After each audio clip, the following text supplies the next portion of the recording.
Some people can't live normal lives. Some people cannot just function 9 to 5 office job, get drunk at the weekends. That is not for some individuals, and it's not for me. I'm not built to live a normal existence. I can't do it. I couldn't just have a kid with some girl and sit at home and work a little bit and relax. I've never relaxed my entire life. I don't know what relaxing is. It's just not me. I see other people live their lives and they're like, oh, I can't wait for the weekend because I want to watch this movie. I think, who cares about a movie? You're looking forward to the weekend for a movie? Looking forward to the weekend to get drunk? Like, these things to me are so mundane. They mean nothing. And if I don't fight, if I'm not in a situation where I'm stressed or worried or concerned, I'm just perpetually bored. And boredom's crippling. Unfortunately, I was born with a mind that is hard to occupy, and I find everything boring. I find the cinema boring, I find clubbing boring, conversations, family dinners, festivals, holidays, all the crap that everyone enjoys bores the life out of me. The only thing that keeps me mildly entertained is something which is so dangerous that I'm scared. I totally understand why people climb Mount Everest. I totally understand why people jump off tall buildings. And that's exactly the same reason I get in the ring.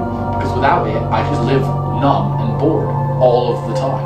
I could win 20 grand at a casino table and still be bored. It's just me. So every single time I get run to a fight, I think, why am I doing this? What am I risking my life for? What if I get a broken hand or a fractured skull or whatever? But you know, I don't feel like I have a choice but to do it. You know, it's just who I am. So I'm scared, but I'm ready. Some companies are too big to fail.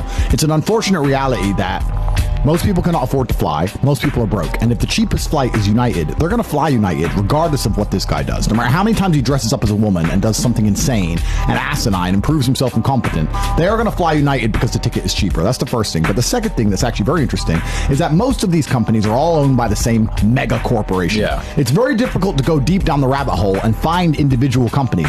They don't exist. All of these companies are like tentacles of a very large octopus, and the octopus uses all of its different tentacles to slowly psyop the populace. And it doesn't matter if one tentacle gets damaged, because people will just switch from that tentacle over to another tentacle and buy from there, and they end up with the same money anyway. So these are nothing but tools to be used to psyop the population, and they don't care about losing money because they own everything. You may refuse to buy Pepsi, but then you buy Coke. They own Pepsi and Coke. They use Pepsi to psyop you. They use Coke to get your money anyway, and they never lose. Most men sit there and wonder why they're depressed because you don't get to live a movie. You're not the main character of anything. You're not even a secondary character in anyone else's movie. You're an unimportant nobody because you were afraid your entire life. You've lived like a coward your whole life.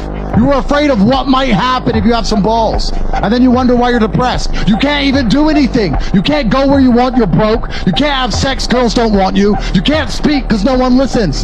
So what are you free to do? You're more in jail than I ever was. You made her leave you. You did. Whether you like it or not. You are the reason she became so cold. You are the reason she doesn't listen anymore. You are the reason she's so arrogant all of a sudden. You are. You may not have identified why yet, but if you identify why, then you get into your next relationship healed and understanding what you did wrong and learn from it. That's what you have to do. Most of these men don't want the self-accountability. And they want to blame the women. You have to blame yourself.